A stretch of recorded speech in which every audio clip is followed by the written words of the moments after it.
Navbihar times के YouTube channel पे आप सभी दर्शकों का हार्दिक स्वागत है। जैसा कि आप जानते हैं, लोकसभा चुनाव अब अपने अंतिम चरण की ओर बढ़ रहा है और अब अंतिम चरण के क्षेत्रों में जहां जहां चुनाव होने हैं वहां मतदान की तैयारियां पूरी हो चुकी हैं। मैं प्रेमेंद्र कुमार मिश्रा आज बैठा हुआ हूं अपने मित्र वरिष्ठ पत्रकार बिहार के कमल किशोर जी, जो नवबिहार टाइम्स के संपादक भी हैं, और आज हम लोग चर्चा करने वाले हैं बक्सर संसदीय क्षेत्र की। जैसा कि आप जानते हैं, ये बड़ा ऐतिहासिक क्षेत्र रहा है। महर्षि विश्वामित्र की कर्मभूमि रही है, ये उनका आश्रम रहा था, भगवान राम की कर्मभूमि रही है और यहाँ लगातार चुनावी संघर्ष बड़े तल्ख होते रहे हैं। कमल किशोर जी लगातार बक्सर संसदीय सीट के लिए अपनी निगाहें गड़ाए हुए हैं, लगातार उन्होंने वहाँ का दौरा किया है और वहाँ के राजनीतिक हालात पे कमल किशोर जी ने काफ़ी स्टडी की है। तो आइए चर्चा करते हैं कमल किशोर जी से इस बारे में। कमल किशोर जी, आपका स्वागत है। आप लगातार बक्सर संसदीय सीट पर निगाह रखे हुए हैं। इस बार वहाँ से सभी नए कैंडिडेट हैं जो पिछले बार से इस बार नहीं हैं। भाजपा के मिथिलेश तिवारी भी बिल्कुल नए हैं, वहाँ से इस बार पहली बार चुनाव लड़ रहे हैं। आरजेडी की ओर से सुधाकर सिंह के पिताजी भले वहाँ से सांसद रहे, चुनाव लड़े, सुधाकर जी पहली बार लड़ रहे हैं। क्या सिनेरियो है वहाँ का बक्सर संसदीय सीट का? देखिए, राजनीतिक परिदृश्य जो भी हो, लेकिन यह तो तय है कि इस बार बक्सर संसदीय क्षेत्र से कोई नया चेहरा ही संसद में प्रतिनिधित्व करेगा। बिल्कुल सही बात, बिल्कुल सही बात। भाजपा के मिथिलेश तिवारी भी लोकसभा का पहली बार चुनाव लड़ रहे हैं। सुधाकर सिंह जो राजद के प्रदेश अध्यक्ष जगदानंद सिंह के बेटे हैं और रामगढ़ के विधायक हैं और पूर्व मंत्री भी हैं, कृषि मंत्री हैं बिहार के, वे हैं। और एक नाम चर्चित नाम है वहाँ से आनंद मिश्रा का, जो आईपीएस अधिकारी रहे हैं, उन्होंने बीआरएस लिया है। असम में लखीमपुर के पुलिस अधीक्षक भी रहे हैं और बहुत प्रयासरत थे कि भाजपा से उनको टिकट मिले। टिकट नहीं मिला तो वह निर्दलीय चुनाव मैदान में आ गए हैं। बक्सर के जो युवा मतदाता कुछ हैं वह आनंद मिश्रा के साथ अभी घूम रहे हैं, लेकिन वोट में कितना बदलेगा यह नहीं कहा जा सकता। लेकिन जो अभी तक राजनीतिक परिदृश्य है उसमें यहाँ अन्य क्षेत्रों की तरह सीधा सीधा मुकाबला इंडिया गठबंधन के सुधाकर सिंह और एनडीए गठबंधन के भाजपा के मिथिलेश तिवारी के बीच होता दिख रहा है। सीधा मुकाबला है। और बक्सर जो है ब्राह्मण बहुल क्षेत्र माना जाता रहा है, इसलिए भारतीय जनता पार्टी ने अश्विनी कुमार चौबे जो केंद्रीय मंत्री हैं उनका टिकट काटकर यहाँ गोपालगंज जिले के बैकुंठपुर से विधायक रहे, उनको टिकट दिया। और शुरू में तो बहुत विरोध था, लेकिन जैसे जैसे समय बीतता गया मिथिलेश तिवारी के विरोध में जो लोग थे वे धीरे धीरे इनसे जुड़ते गए और अब लगभग जो विरोध था वो खत्म हो गया। हालांकि भाजपा का जो एक धड़ा है, कुछ लोगों का कहना है कि यहाँ भीतरघात है, लेकिन अब वो ऐसी बात लग नहीं रही है कि भीतरघात बहुत ज़्यादा है। तो जो स्थिति बन रही है यहाँ ब्राह्मण बहुल होने के चलते, अब ब्राह्मणों को बुद्धिजीवी जाति मानी जाती रही है और ऐसा नहीं लगता है कि कहीं भी उनका वोट बर्बाद होगा।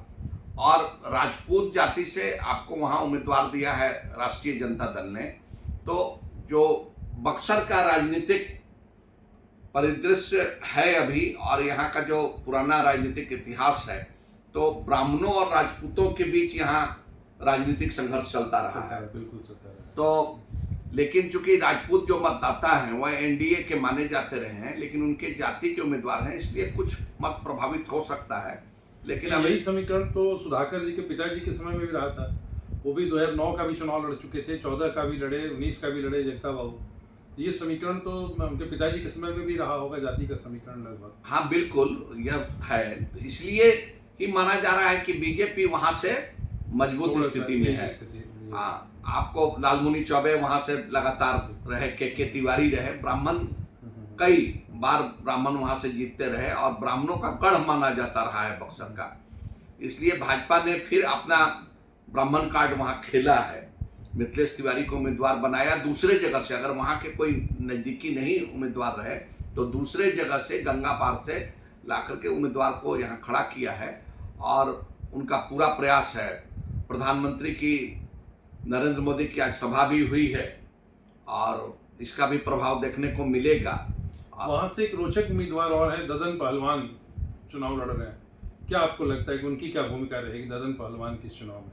ददन पहलवान वहाँ प्रभावी रहे हैं और वे जगदानंद के धुर विरोधी माने जाते रहे। जगदानंद जी जब लड़ रहे थे तो भी ददन पहलवान थे और अच्छा खासा वोट प्रभावित किया था। इस बार अब कितना प्रभावित कर पाएंगे, क्योंकि वह चुनाव लड़ने के प्रति सीरियस थे। उनको लग रहा था कि हो सकता है कि मेरा नामांकन रद्द हो जाए, इसलिए उन्होंने अपने बेटे से भी नामांकन करवाया था। जब दोनों का नामांकन सही पाया गया तो अपने बेटे का नामांकन उन्होंने वापस करा लिया। इससे लगता है कि वे चुनाव लड़ने के प्रति सीरियस थे। तो निश्चित रूप से चूंकि वो मंत्री भी रहे हैं और विधायक भी वहां से रहे हैं, तो प्रभाव तो है ददन पहलवान का, और जो भी वोट काटेंगे वो आरजेडी को ही नुकसान होगा। बिल्कुल। आनंद मिश्रा की क्या भूमिका लगती है, किस तरफ ले जाएंगे चुनावी लड़ाई को?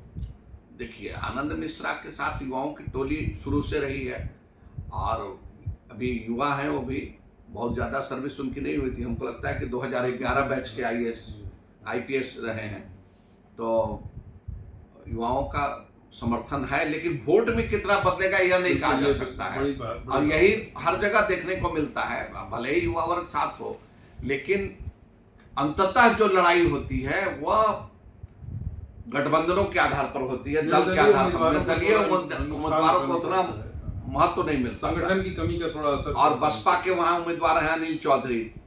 बसपा जो उत्तर प्रदेश से सटे हुए इलाका है, बक्सर है, आपको भभुआ है, इन इलाकों में बसपा का प्रभाव रहा है। अनिल चौधरी पिछली बार भी उम्मीदवार थे, लेकिन बहुत इस बार भी अपनी उपस्थिति भले ही दर्ज करा ले, लेकिन मुकाबले में कहीं आते अनिल चौधरी बिल्कुल यहाँ सीधा मुकाबला आपको दिखाई दे, हाँ सीधा दिखाई दे रहा है। और जो अभी लग रहा है कि मतलब उसमें भाजपा तो कहीं ना कहीं थोड़ा बढ़त लिए दिख रही है।